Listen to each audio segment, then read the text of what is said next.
Evil defeats itself. So just focus on being good. If something is false, if it's ill intended, whether it be a white lie or an entire political structure that is motivated by oppression, that thing will collapse by its own nature. If it's false, if it's ill intended, if it is not intended toward truth and goodness for one and for all, then that implies that it has an internal contradiction in it. And that belief structure is unable to sustain itself over time. It may be power seeking and gain ground in the short term, but if truth does not serve as its foundation, then that means that it does not accord with nature, the flow of nature, with goodness and good progress, not just change for change's sake, you know. So it's important to combat evil.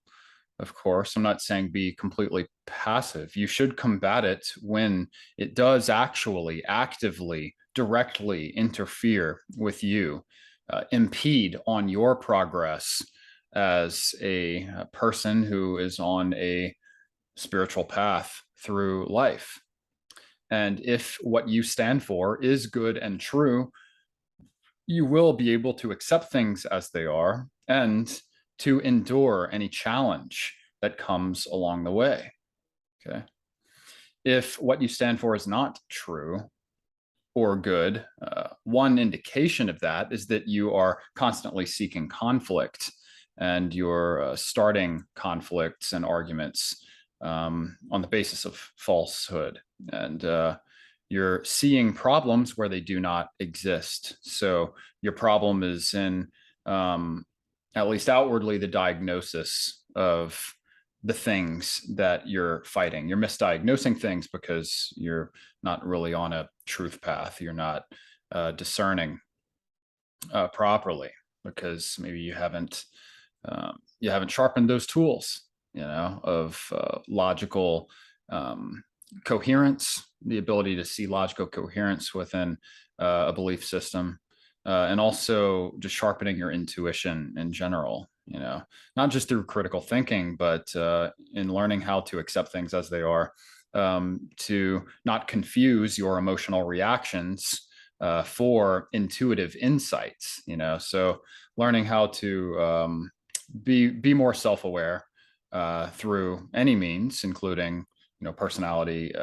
studies, which I practice. But accepting things how they are and letting emotions pass, knowing that emotional reactions are simply waves that you have to endure, and the fewer people you involve in that directly, the better. They're not bases for judgments and decisions. They're merely things that we experience, signals that that come from a more primal, instinctual place, but not necessarily a place of survival, not necessarily a place of truth and prosperity with, success and fulfillment at the end of the tunnel or at the end of the road. So it's important to let things be as they are for the most part, and only fight as to defend yourself, to defend what's true and good for yourself and for all people over time.